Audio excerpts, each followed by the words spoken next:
Hey, Ben, I just got a text from John Booth saying that he was having trouble with the Zoom link. Um, would you mind resending that out, maybe just to kind of the whole invite list, just to make sure everyone's got the correct and new?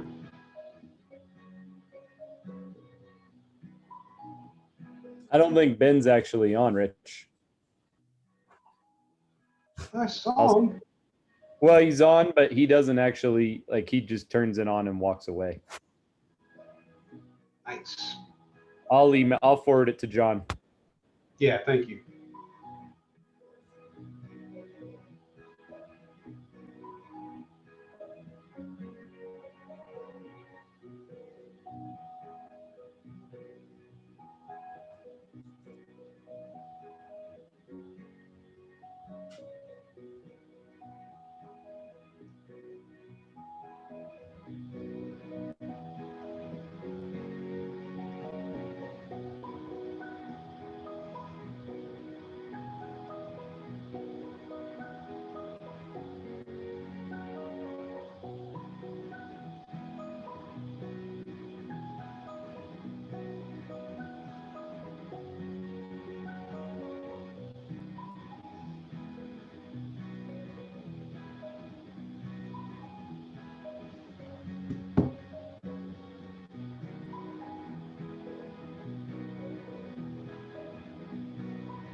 I hope other people are having trouble with the link because there's not a ton of folks in the room now. I'm a little nervous.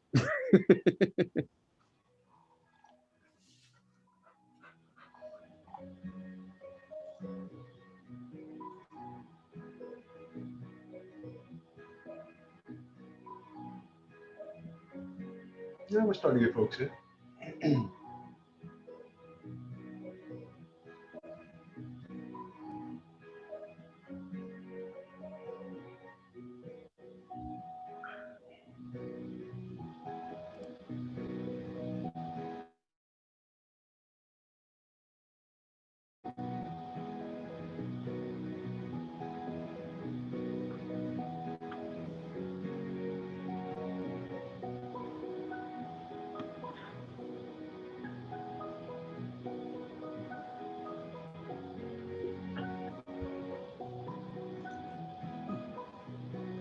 Hola.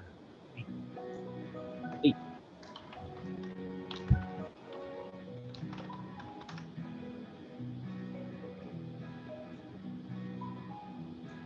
It was muted when you started, Rich. I was confused. That would be the problem. No, yours had the groovy music, man. I gotta show you guys somebody. Come here, bud. Look at this.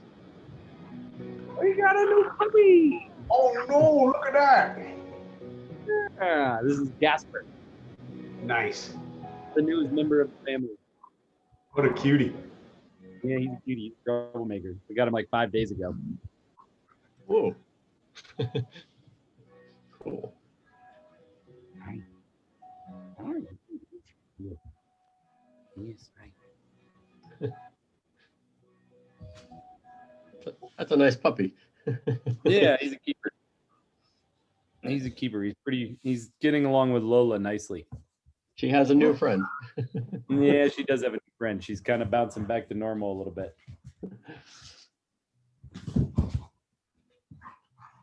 And wrestling. Hey. No.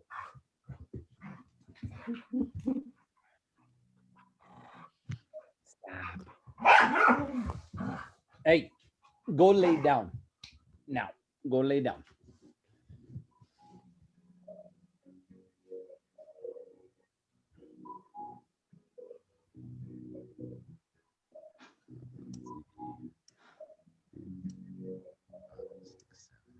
What was the total number of participants, Rich? Do you know? Let me check that for you. I believe it's 12. 12. I'm gonna say this is the one we had reduced way down to less numbers. A more intimate affair. Yes, 12.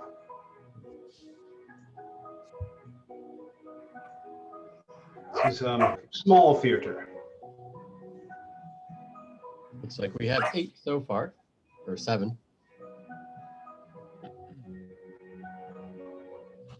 Hey, get down. No doggies on the couch. Lola. No. Get down. Go lay down. Now. Lay down. Down. Lay down.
No, that's the Adirondacks.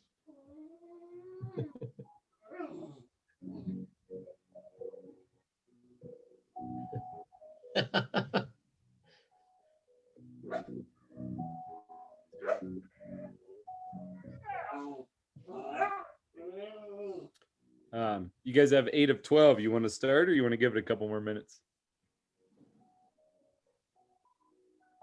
Let's hand it to you and kick things off for a little bit. Okay.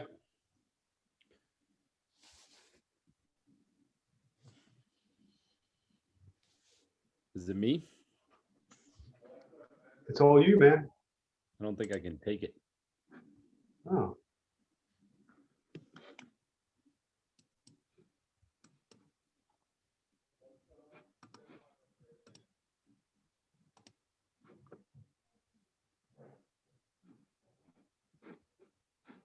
Did you just want to kick us off, or did you have something to share? Or No, it's not. It's not letting me. It's not showing me as yellow. John, can you hear me? I can hear you. Yeah, I can hear you. yeah, 100%. All right. Well, it wasn't showing me as yellow when I talk. So, anyways, sorry.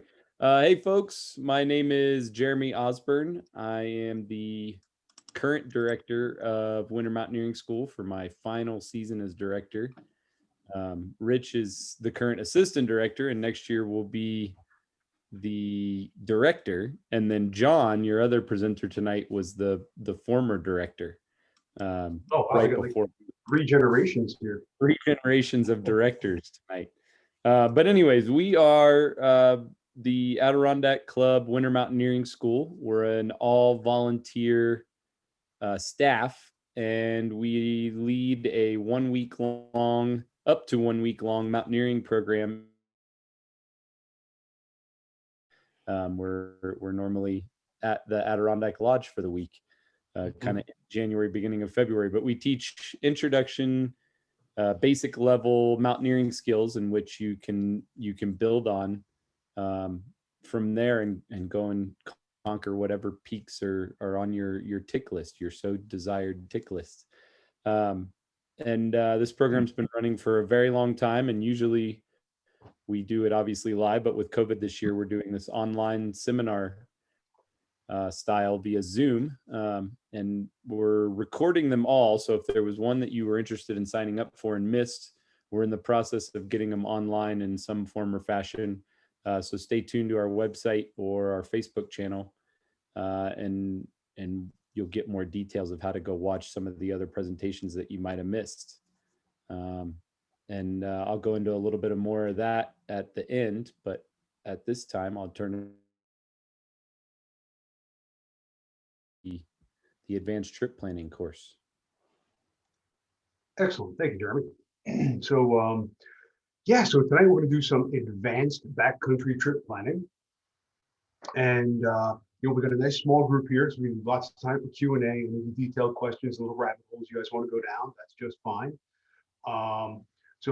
I'll be kind of running through the slideshow, and then occasionally we'll pop out and kind of look at some other resources that I use for some of my trip planning.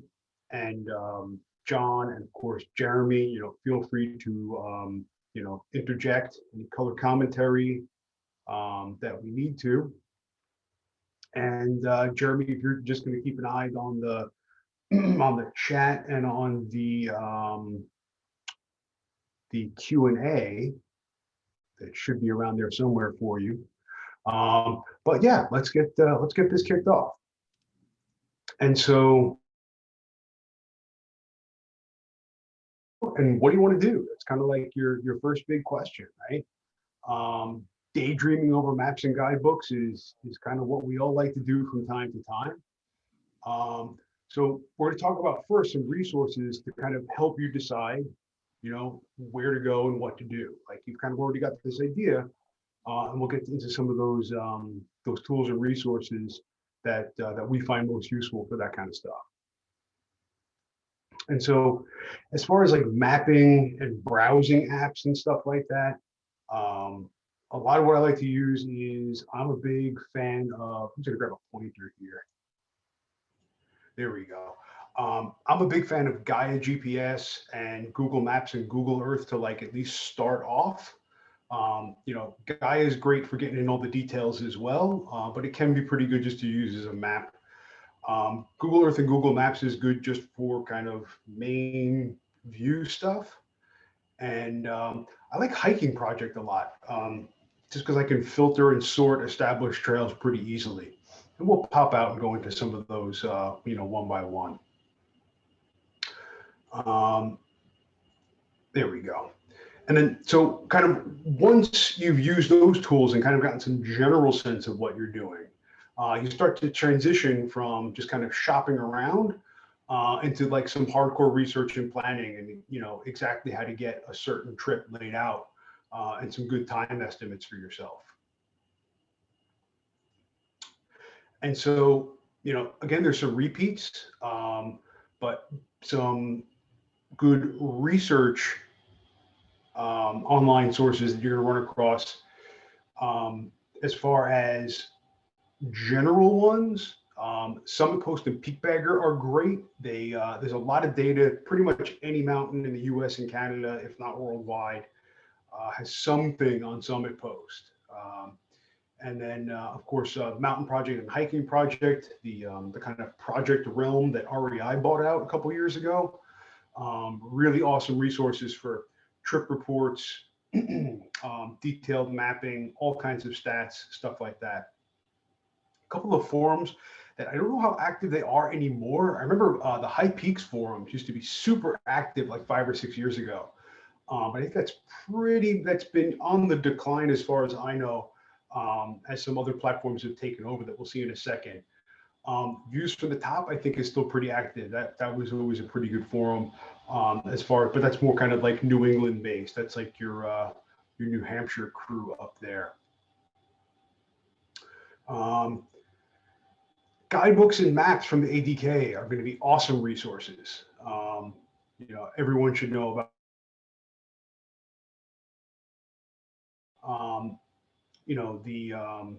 the Tony Goodwin book. This has been around forever and ever. It's like the standard trail guide. Super helpful for detailed trail descriptions, maybe some estimated times and distances and things like that. And then, of course, the High Peaks Trail Map. There is one by the National Geographic. I don't know. I find that one a little bit like cartoonish and not detailed enough for my taste. I very much prefer this version of the map. Kind of goes into a lot of detail. I think there's both metric and customary editions available. So whichever you prefer, there's good reasons to use either. Yeah, super good resources for any kind of general trip planning and stuff, especially in the Adirondacks. Facebook groups. So, love it or hate it, Facebook is a great tool for getting in the outdoors. Just don't be that person who joins that group and just says, well, how long is it going to take to hike Cascade? Because do a little research on your own and, kind of get a sense of things before you start, probing some of these groups.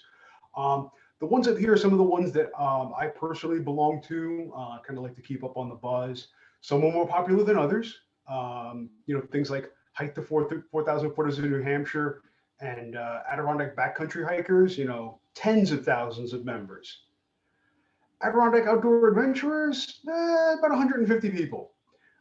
So yeah, it really does run the gamut. But these are all very, very good resources, especially for current conditions, which of course can vary widely in the wintertime as storms come through. So yeah, really good for trip reports, conditions, asking questions, all that good stuff. And Facebook is a great way to keep in touch with Winter Mountaineering School. So you should definitely track us down and like us on there. And then as far as like detailed mapping and planning apps, you'll see some repeat offenders in here. A lot of folks like the All Trail system. I'm personally a Gaia person. I think it's a great piece of software. I use it a lot. And of course, Hiking Project. And I know both Gaia and Hiking Project both have, downloadable data, use the GPS in your phone, really good on trail as well as planning. John, do you have any, favorite apps or something that you've been using lately that I haven't gone over? I actually use Hiking Project for the Colorado 14ers. And I do very often check up on the Colorado Avalanche app they have. So right. There's an equivalent one for the Northeast just because there's not the degree of avalanche activity, but it's a good thing to keep in mind if you're going to do any mountaineering in an area that might be a risk.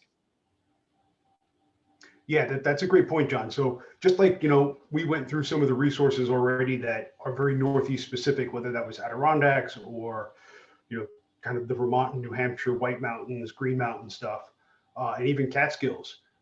Just like we have, every Facebook group in the region or, a specific guidebook for the region, every region and every range is going to kind of have its own set of resources. So if you're planning a trip, a little further afield, just know will help you, and then you can start to dig in and look for them. I don't know if there's some questions going on. There's some stuff in the chat. Let me open that up. I just tried to answer a question about gloves, so I think we're discuss gear a little bit later. But awesome.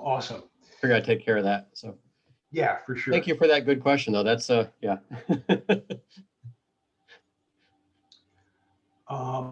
So once you've kind of decided, hey, this is, kind of the route I've got in mind, the question is like, will it go? Is this doable? Right? Now you got to figure out if it's actually doable for your team. And if so, how relatively hard or easy is it going to be? And of course, the great question of how long it's going to take you to finish it up.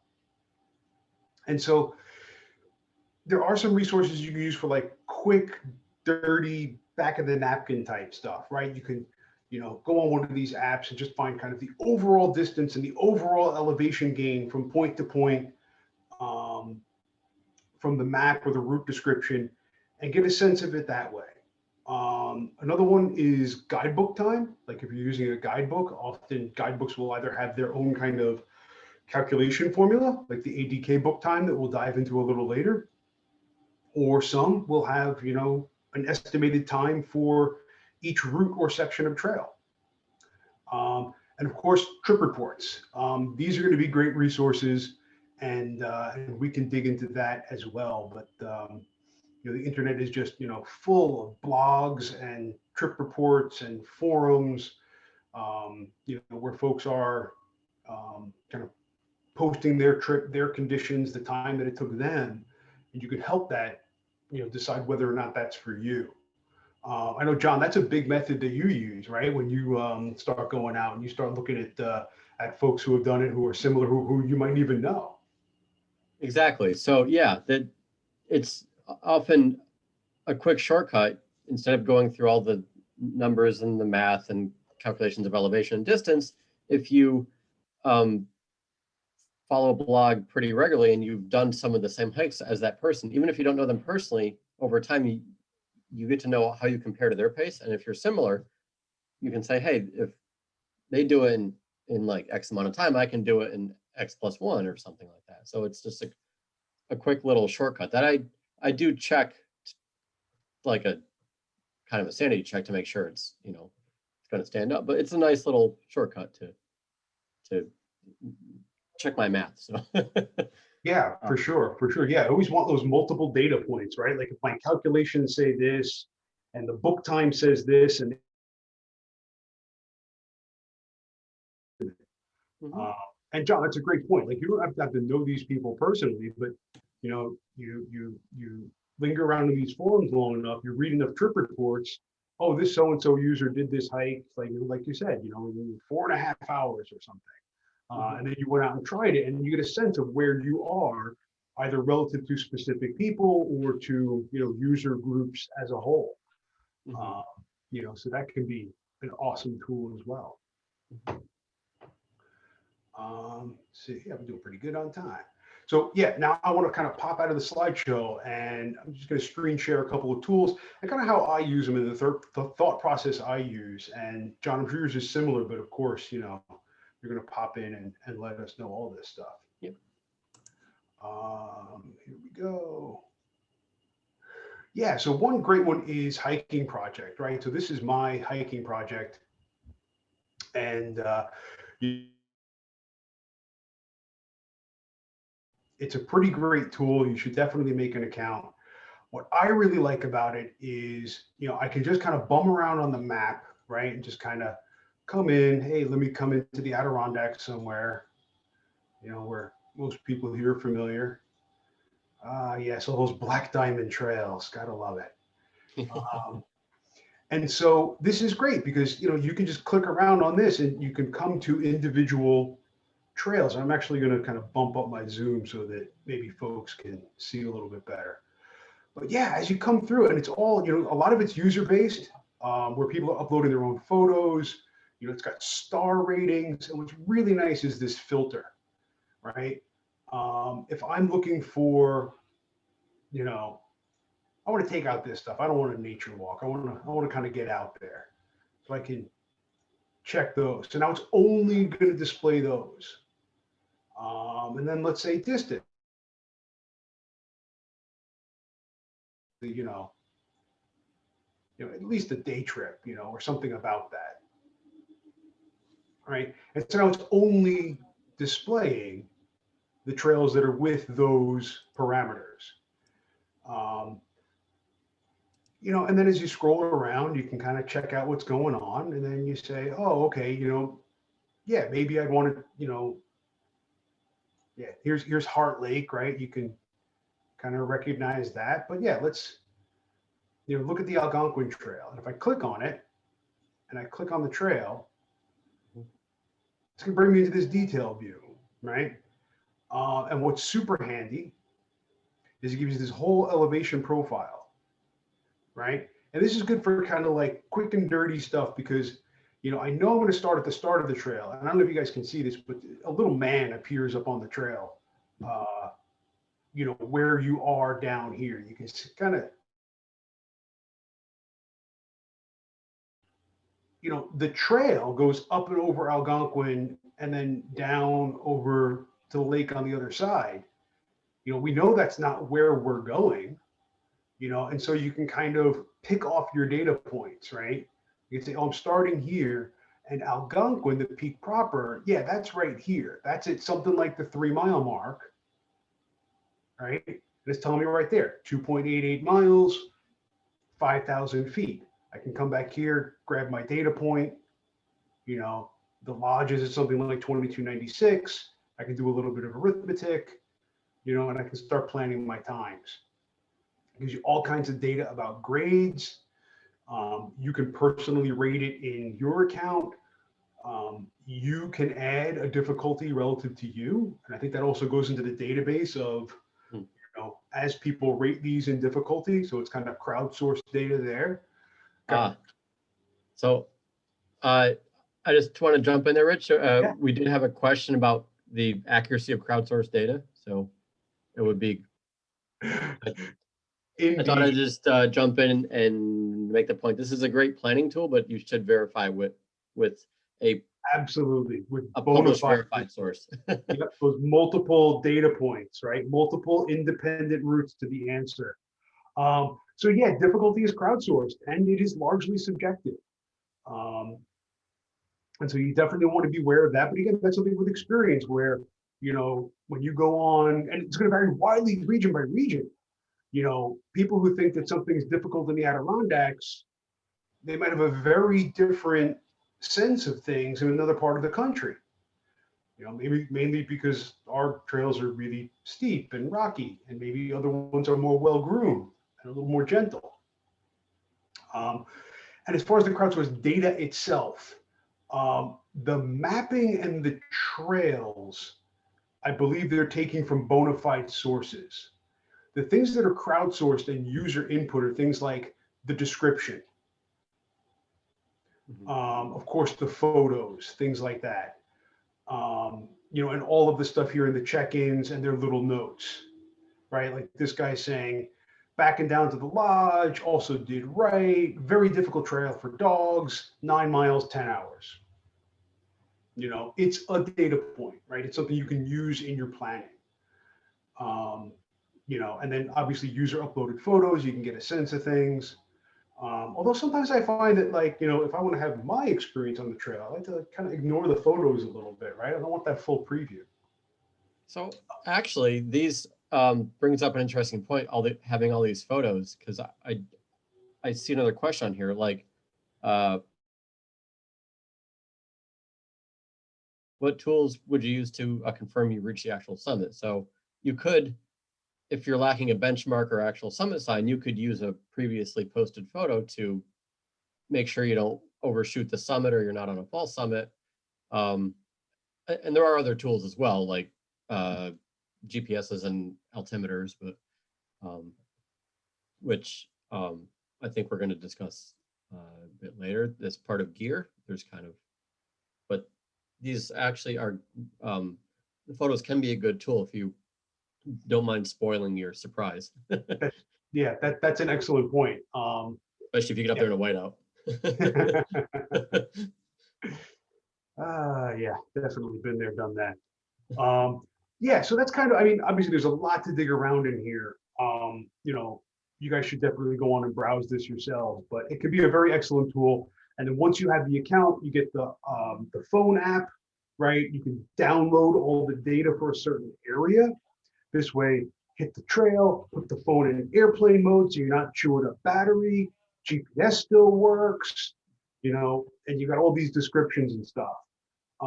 Certainly not foolproof, as we did in our electronics in the backcountry talk, but definitely a valuable tool, although not indestructible. And now hop over quick to my Gaia, where I've got lots of routes and stuff, and we'll see this again later on in the presentation.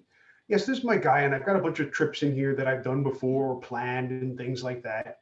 Guy is like, you can make a career out of learning this app. Tons of like maps and overlays and things. Like right now I'm using their topo, which is pretty good. I can overlay the satellite and I can change, how much of it I do or don't see in its transparency, which can be helpful. Really nice 48-hour snow forecast. And so that'll come up. They're going to get about an inch in 40. So, there's precipitation forecasts. Again, see if I can zoom in on this a bit so you guys can see the menu selections a lot. There's a mountaineering routes one. Now, there is a free version of this software, and I do use the pro version. I think it's only like 20 or 30 bucks a year, and it's worth every nickel to me. You get all your USFS roads and trails. Cal Topo. Yes, that's another great one. That's the one I forgot. Yeah, and you can definitely, I think they have the Cal Topo overlay, if I'm not mistaken, but you get the trails illustrated by Nat Geo, all your precipitation forecasts, recreation sites I keep in. And then where is maybe I took it out. United States. There's just so many. I was looking for the slope angle shading because that one's super cool. But you had it on the previous screen. I did see it. Oh, okay. Let me just say that was map layers. Nope, that's not it.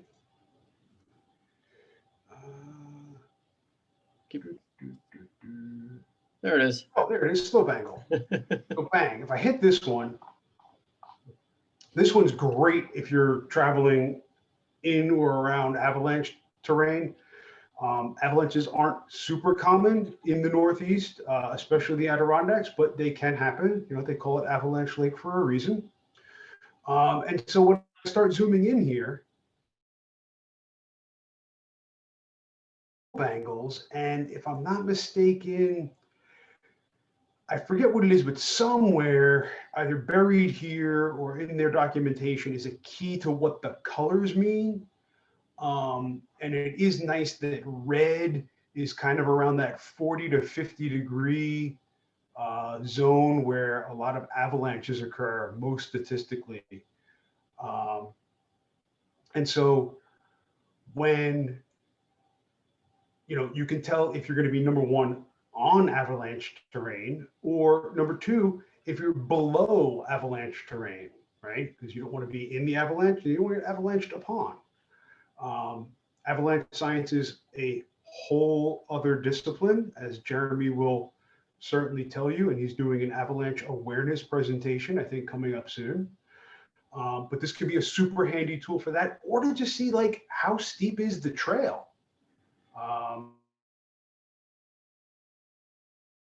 We are going through some definite red zones, right? 45-degree zones. That's quite a climb. And so let me turn that up just so it's a little easier to see. And yeah, I can lay in my own routes. I can download areas. I can make folders. Like there's all kinds of cool stuff you can do with this. Dropping waypoints. If you're out and you've got your phone app, you can take a picture. It'll automatically pin it to your map so you can know where a thing is, whether that's a campsite that wasn't necessarily on a map. Like I do that all the time. Especially where I'm at in the Carolinas, there's a lot of Forest Service land, and there'll be a lot of kind of social campsites, like these unofficial, Rocco fire rings on a nice flat spot that aren't necessarily going to be mapped. But as I'm hiking around, I'm like, "Ooh, that's a really nice campsite." Take a picture of it. That's there for me. And I don't know if there's anything else to it. Real easy to, put routes along things to look for those kind of instant data about the route. Like for example, let's say we wanted to climb like Big Slide from the Garden, right? I just come over here, create the route, start my route, and I don't have to even pick along it. It's smart enough that I can just say, hey, I want to go to Big Slide. That's an established trail. It's going to already go there. And it's already popping up this data for me. And I can kind of see everything and pull off my data. I could save it. And now if I click on it, bring it up. I thought this probably would have popped it out. I might be zoomed in too much. But this is all of the data about that. Right? So super easy. You can export it to a handheld GPS, all of this stuff. Oh yeah, open details page. There we go. And so yeah, you can create folders with different routes, blah, blah, blah. But yeah, it zooms in on the route. You can print the map. Here's your elevation profile you can use to do some of your trail calculations, as we'll see a little bit later. And it kind of gives you the overall ascent and descent over that distance. So it's kind of like takes a lot of the map staring out of it. So that can be super handy. Any questions about this stuff before we move on?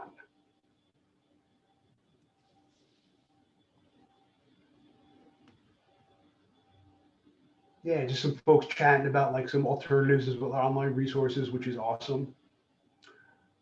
Cool. So yeah, I'm going to pop back into here. And so now I'm going to kind of go into a little bit of detailed tour planning. And so this is more, getting into those details of actually kind of breaking your trip up into legs and, doing the math and trying to get an idea of your own estimate, right? Not based on necessarily a guidebook or a social platform of what somebody else did. And so, you either want to double check some of your rough estimates, or if you're adventuring where not a lot of people have gone, if you're going off trail, maybe you're doing a little slide climbing, you're going to want to make a detailed tour plan. And so there's a lot of methods for this.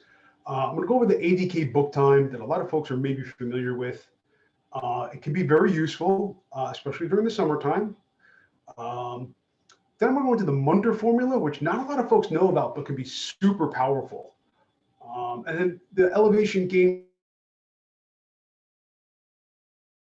trail stuff, but still good to know. But regardless, all these methods are going to require you to break your trip into legs of consistent travel methods and conditions. And we'll see that's a really powerful part of the Munter formula, because you can use different travel methods as well as conditions and things. And so when you're on Gaia or you're on Cal Topo, you want to look for regions that are kind of relatively even sloped. Call that a leg. Find good waypoints, intersections, things like that. Make that a leg of the journey. Plan that, and then kind of tack them and stitch them all together for your times. I've got an example we'll go in a little bit later. Okay, first ADK book time, right? It says it right in the beginning of the book. 1.5 miles an hour plus a half an hour for every 1,000 feet of gain. Sure, it's pretty straightforward, easy to deal with, makes sense. So if you want to do it with the math, right, that's how it's going to cook out. So your leg time in hours is going to be whatever your distance is in miles, right, over 1.5, plus whatever your elevation gain is divided by 2,000, and your elevation gain is in feet. Okay. Now, this is a quick example. I was starting at the JBL, going to the Saddleback Gothic Col. It's something like 2.5 miles. It's something like 1725 of elevation gain. You're looking at about 2.5 hours. Okay. I've done it in a lot less than 2.5 hours. I've also been breaking trail with a team of 8 during winter mountaineering school, and it took us like 4 hours, right? So that's where it starts to break down. Okay. It's a great estimate for summer conditions and a light pack. If you're getting into backpacking, or if you're talking about breaking trail in the wintertime, or you're talking about very big parties, you're going to slow way down. And so that formula kind of falls apart. So there's other things we can use instead of it. And a good note for downhills, I generally just zero out this elevation term rather than entering like a negative gain and taking away from that time. But be cautious, because sometimes, picking your way down a tricky section of rock can be just as slow as going up, if it's like super balancy and stuff. So again, experience and feedback, right? Do the formula, go on the hike, come back, compare, right? One of the best tools that I have for trip planning is like a tiny notebook and a pen that I keep in my pocket. And while I'm out, calculations, in my head, oh, I've been on trail for an hour. It's been a half an hour since I was here. I just note down, started 7 a.m., 8 a.m. got to the JBL, 10 a.m. got to the Gothics call. I'll crunch the numbers when I get home. And then you can kind of compare them and you can get a sense of what's going on. Okay, I'm just going to change my view here because I lost something. There it is. Okay, just want to make sure I had a clock up. So we'll graduate to the Munter formula. And I've got a whole write-up. It's like a 3-page PDF. I'll get the email distribution list for this, and it kind of goes into this into detail. I'll send it out to y'all. So Munter formula is popular with skiers because it allows for really, really big differences in travel speeds, right? Uphill versus downhill. If you're skinning uphill or you're hiking up steep sections, it on sticks, right? So huge, huge differences in speed. Munter can account for that. As hikers, we could leverage this for backpacking versus day hiking, or for small groups versus large groups, things like that. And one of the best things about it is it easily allows you to back calculate a Munter rate based on actual times that you've done to plan for the future. Okay, so here's the Munter formula. It's no more complex than the 80K formula. This is telling us that the travel time in hours is going to be your distance in kilometers, right? Because Munter, it's actually the same dude who invented the Munter hitch, which is kind of cool. And yeah, he was a sensible European, so he uses the metric system. So yeah, your distance is kilometers, your elevation changes in meters. This is why it's kind of nice sometimes to have the is your Munter rate. Okay, and that's the number we're going to change. And so we always enter the elevation change, whether it's up or down, as a positive number. And then we're going to use the Munter rate to account for those speed differences. Okay, and just a little note, if you do have to do the conversion, there's your conversions. And again, this is all in the PDF that I'll email out to everyone. And so some typical values, right, for your Munter rate. Bushwhacking, 1 to 2. If you're ascending, boot, snowshoe, or ski, 4 to 6, right? Depending a lot on conditions, fitness, size of the party. Descending or flat ground, 6 to 8. Descending on skis, 10 to 12, right? That's how we're adjusting our speed, by playing with that Munter rate. And these are just like,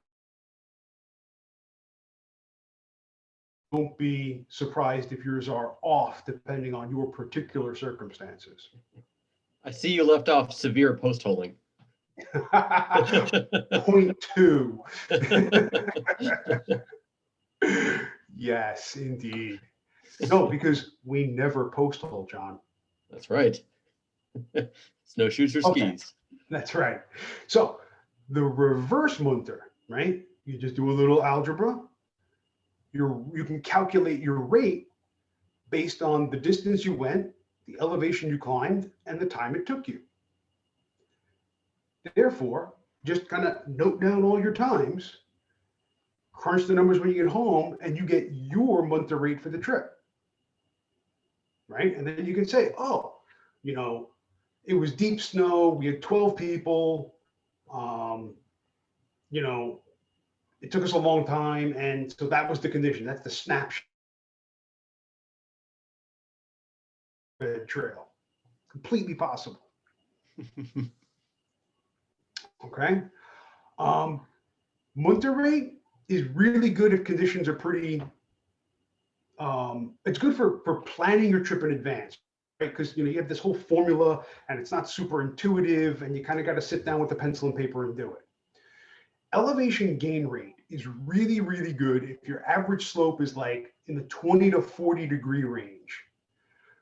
A lot of times you can just ignore the distance and base your time just on an estimate of an elevation gain rate. Okay, really good for en route calculations, because a typical alpine climbing party will usually send at about 750 feet an hour. And so it's really, really easy, maybe on trail with a day pack or something, maybe to have in your head that, oh, I know I've got 500 vertical feet to go. It's going to take me about a half an hour, maybe 45 minutes. And it's like, I can do it in my head. It's easy. I can do it when I'm tired. I can do it when I'm low on sugar, all that stuff. Okay. And like the Munter rate, it lends itself to back calculation, right? Got to the bottom of the cliff, got to the top of the cliff. Do the math when you get home, you can figure out your rate. Okay. That starts to break down at 40 degrees or steeper. You're not really hiking anymore by any reasonable definition. You're likely doing some third or fourth class scrambling at this point. And so the Chauvin formula breaks the section that you're on into pitches. Released to kind of envisioning that 60-meter length, because 60 meters is a common climbing rope length. And so good rules of thumb, 30 to 45 minutes per 60-meter length of 40 to 60 degree snow or ice, or like easy fourth or easy fifth class climbing. Like, you're not going to do belayed climbing or any stuff like that. That's a decent estimate. Again, dial in your own rate. Think about, what it takes you. And then, more advanced stuff. Yeah, 40 minutes to an hour per pitch of steep snow or ice or roped fifth class rock. And then add about 20 minutes of these times if you're, at high altitude, right? That's a good rule of thumb.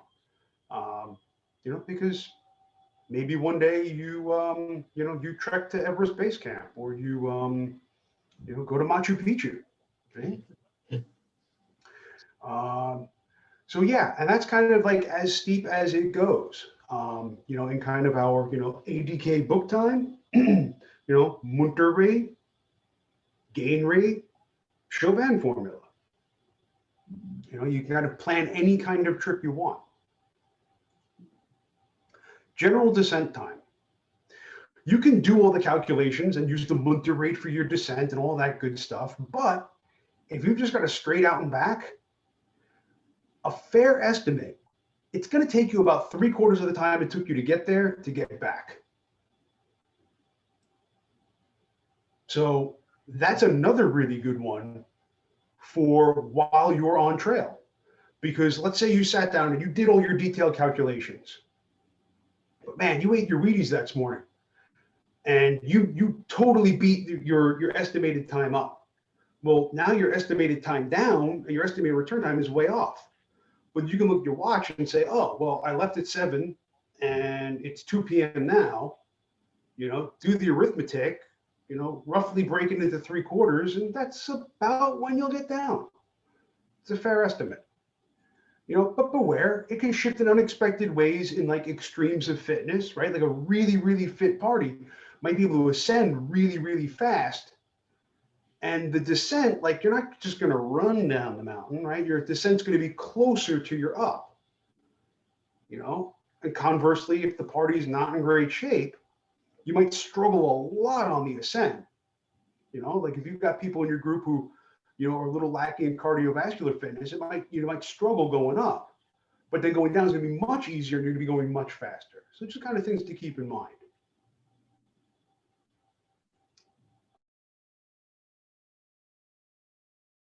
Tour plan on my own, just like a quick example of like stuff that I've done in the past. And then maybe we'll just kind of open up to some questions and some commentary and stuff. So let me get out of this. I'm going to pop open. Where are you? There we go. Yeah, this is from my tour planning notebook. And so this is Benny's Brook, the slide from JBL. And I'll pop back and forth between this and Gaia to kind of show you what's going on. So we'll go back to my Gaia. Oh, it's going to totally reload. Yep, it is. Yep. That's right. Myrtle Beach, South Carolina, alpine climbing capital of the East.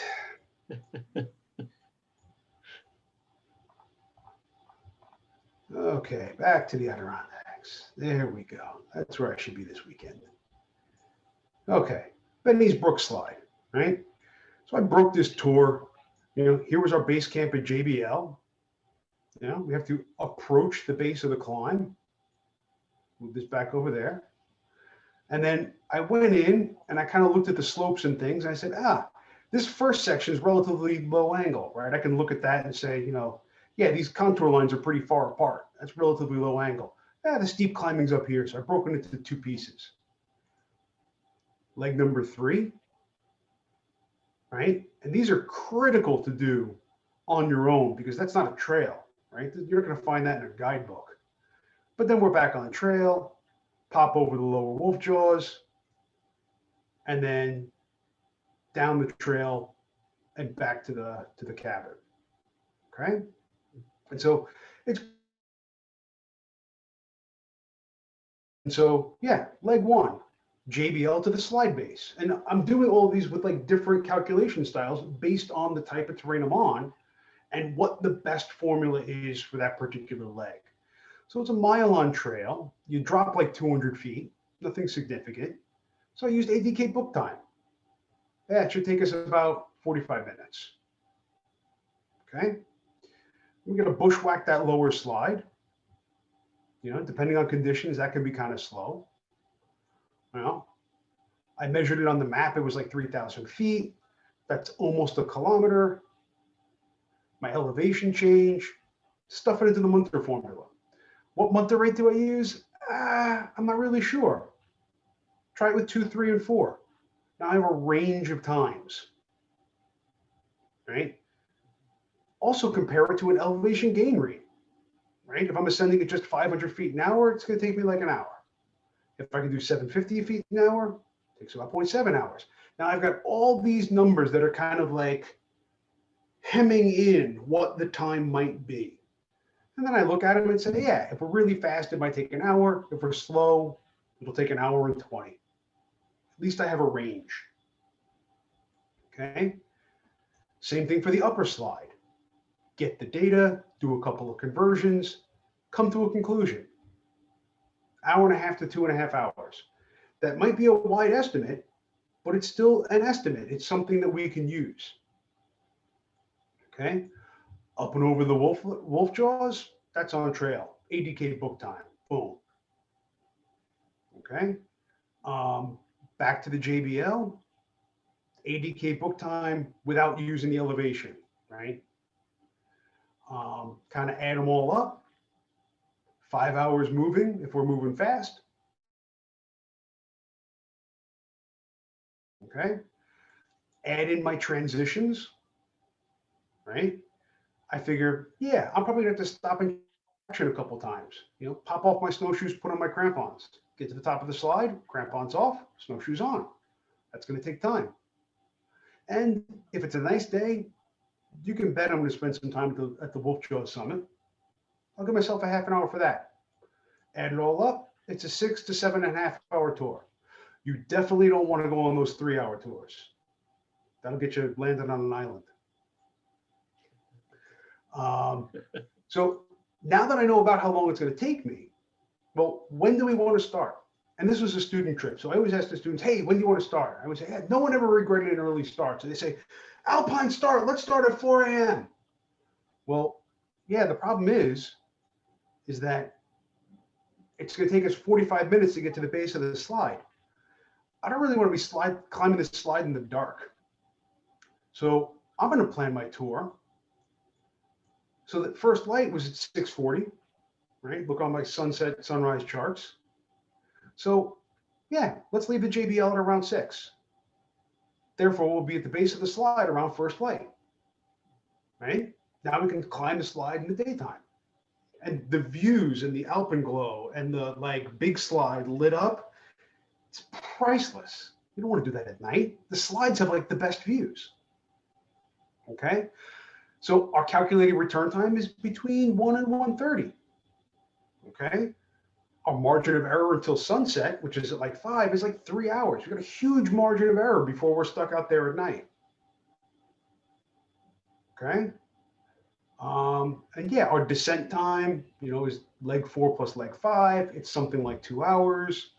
So that means that even if we're running late, right? Because this was that time to descend, that's all on trail. That's really predictable. And so I said, well, I know I can get down 2 hours. That's a confident number. So that means I have to be at the top of the slide no later than 3 p.m. And that's kind of like your turnaround time. Like if it doesn't look like you're going to be there, you might want to consider turning around and going down the slide, which has its own risks, but that's another story for another time. Okay. So that was like the tour plan going up. And then here's an example of one. Yeah, doing a loop of Gothics, Armstraw, and upper wolf jaws from the JBL as a loop.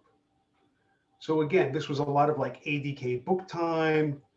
We're going to come down. It's about 7.5 hours. But now we get down here to the actuals. All right, this is the data we actually took on trail. And so I had figured from JBL to the col, something like 2.5 hours. Well, let's see what actually happened. Breaking trail the whole way, kind of a slow group, took us 4 hours plus. Kind of blew the time on that one. We ended up turning around. But breaking trail is tough. That orbit trail is steep and it gets really snowy back there. We had a good dumping. Back calculated a munter rate of 2. It was as slow as bushwhacking. Good to know. If there's a fresh snowfall and you're breaking trail and you got a big team, slow it down. Okay. We went back the next day and reattacked that trail. We had a stronger team and the trail was obviously broken because we broke it out the night before.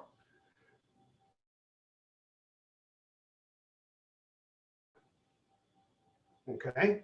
And our Saturday winter rate was 3.6. It's another data point in my book, right? I got one notebook I use all for my tour planning, right? This way I can look back and say, yeah, this is what I did. This is how fast we were. Stuff like that. Okay. Another one, Saddleback via Chicken Coop Brook by another slide climb. I think these were our actuals, right? Terrible conditions that year. Ice wasn't very thick, couldn't actually climb on the brook itself where it was nice and open. Munter rate of 0.9. Terrible.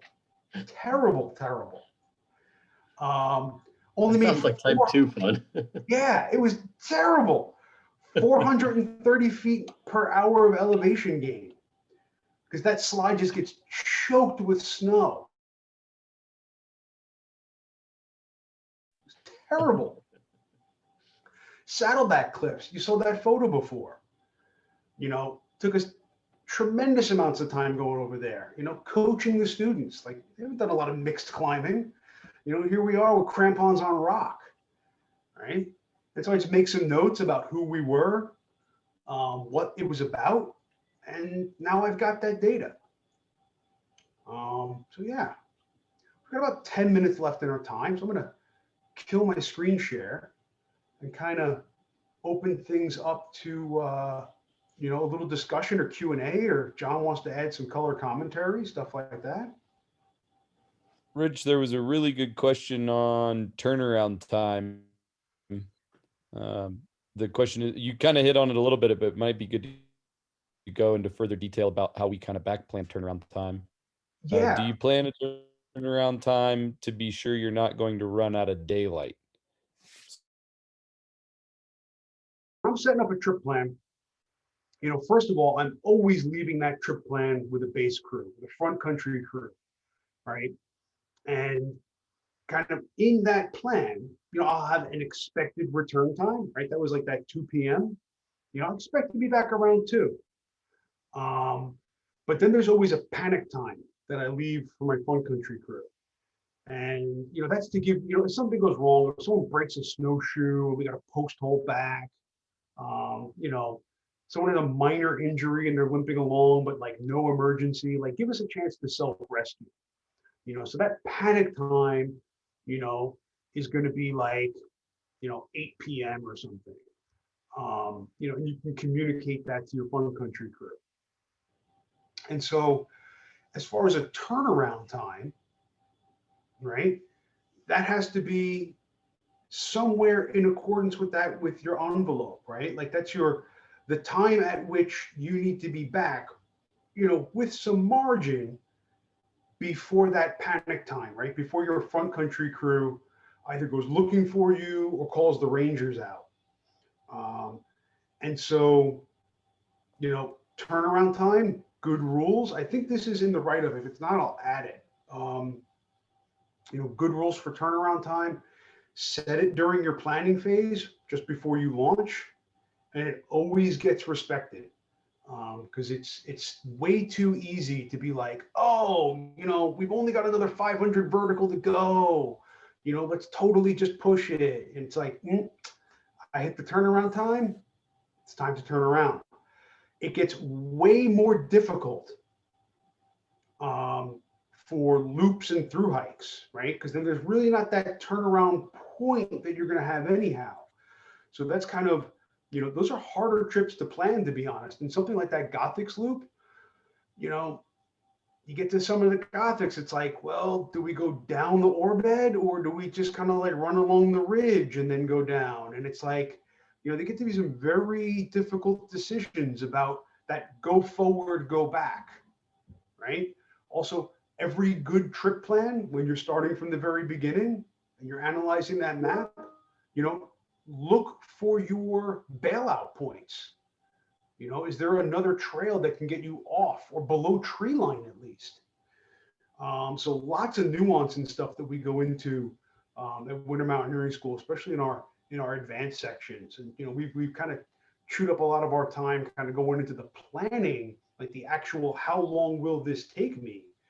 There's also a lot of nuance to other considerations about this for sure. And also, I will add multiple days if you're on a longer trip, you're constantly reevaluating what is actually happening to your plan. So if you're on schedule and you're staying on schedule, you can expect that will probably carry through the day. But if you're continually ahead or behind, and increasingly more so, you might make the decision to turn around well before you get to your turnaround time, because you can see how the trip plan is playing out against the actual in the field. That's always a hard decision to make. Like I've definitely turned around 3 days into breaking trail up in New Hampshire, knowing I only had theoretically 2 days forward, but it was an unknown, so I chose to go back. I see a question here about actually breaking trail. The Santanonis this weekend. Okay. Oh, that sounds really fun. I assume I will be breaking trail, may not get all objectives. We're going to the Lean-To Friday, attempting peak Saturday and Sunday. Yes. So how do you plan time for breaking trail? I know Richie talked about this using the Munter rate, but you do need to have a starting point for that formula to really give you a realistic estimate. So if you don't have that starting point, that's where it gets a little trickier, because breaking trail, that's very slow. Trying to think how I would. I mean, if it were me and I was going from scratch and this was like the first trip, you know, figure, I don't know, maybe a munter of like 2, Mhm. Maybe throw in a 2.5 or a 3 and kind of just get a sense of the different times and how it's going to affect it. And then, like John said, the best thing is just monitor that time. I think yeah. a good addition to this, John, you remember the time we tried to bushwhack, was it bushwhack up dial Yeah. on the back side?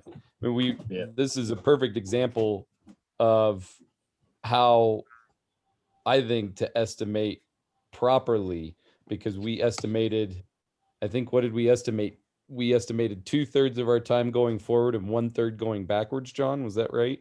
Yeah, that was we right. ended up, we didn't make it anywhere, and it took us 30 minutes to get back home, and we were like, shoot, we screwed that. We could have done 90% of our time going uphill and 10% of our time returning down our bushwhack back to camp. So I think, to Lou's question, it's important to acknowledge that, yeah, you may have to spend a lot of time getting into that lean-to and to breaking trail to the summit, but if it doesn't snow a lot while you're out there, the get down and the get back might be half the time you thought it was going to take you. Yeah, that's kind of where that 75% rule maybe breaks down, right? Yeah. Where you can get huge differences in your up and your down, right? If you've already broken out that trail and it doesn't snow again, you are going to crank out compared to your in speed for sure. No, honestly, the best my approach would be is if if you have the option, instead of going on Saturday and Sunday, go on Sunday and Monday after other people have broken out the trail for you. another thought I had, if that's not, I was going to say cheating. Yeah. another thought I had, what you could do, this is often a common trick that's used, is maybe it's not going to take you all day Friday to get to that lean-to.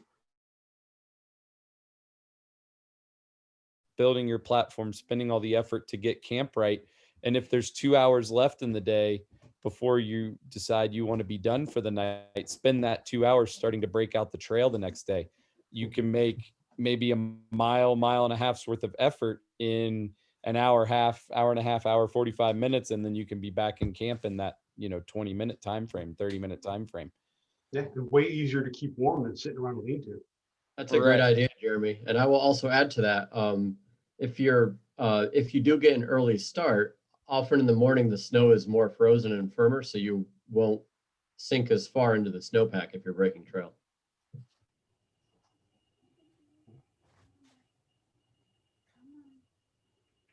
Awesome. Any other questions for these guys?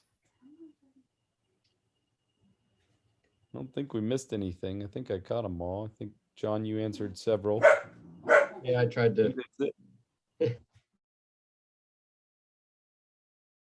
Last things you want to add? No, I think that's about it.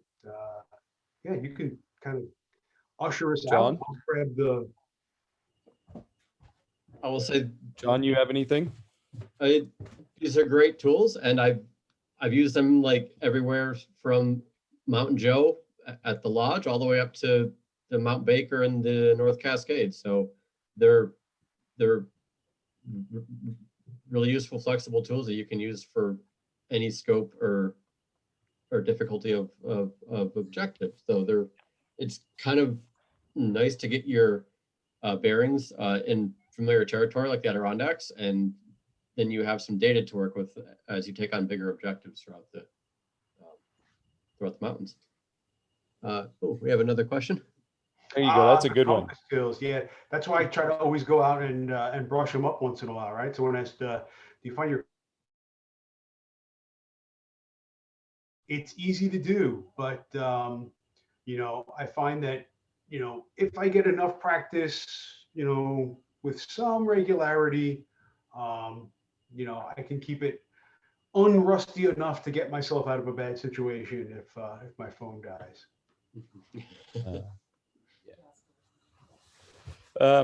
Great. Yeah, awesome question.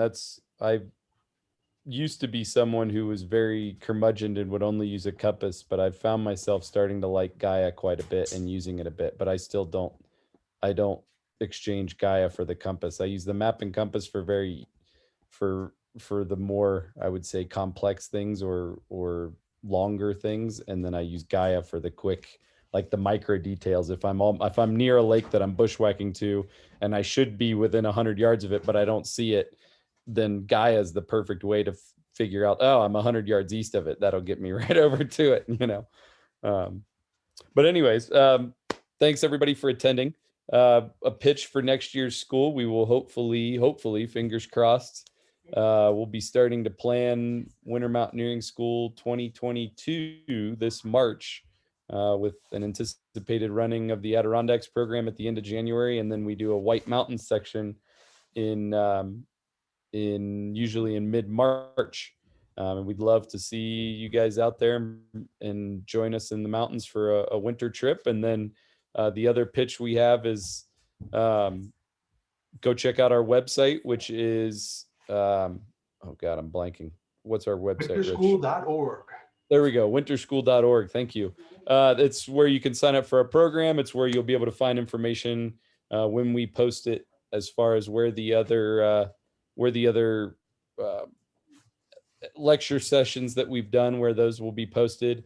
And then it's also a good place to go if you want to send us a message to ask us a specific question. We have a gear forum, and we have a like a gear specific or program specific question form where those questions get emailed straight to us, and we are very prompt at responding. And then the other place to go is, now that you guys have all attended one of our seminars, you are officially Winter School alumni.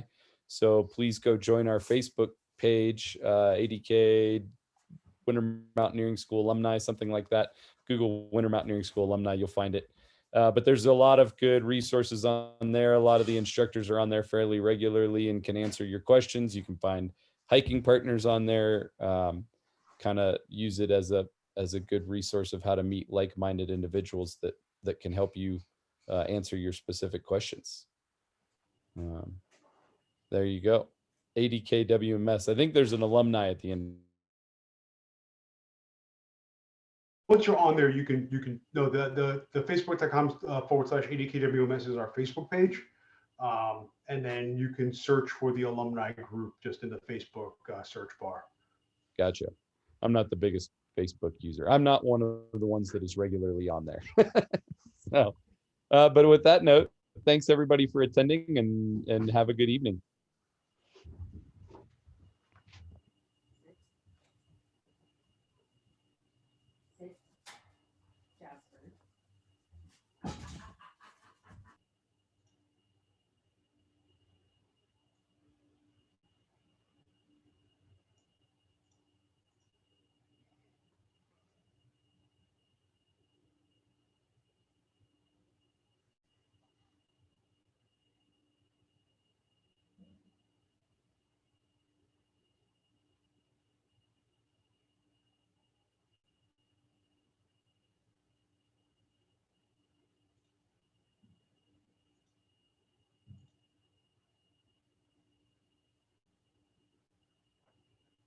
Alrighty, I guess Ben's gonna kill this recording, and Chris Lang can get it. Cool. All right, John. I'll see you, man.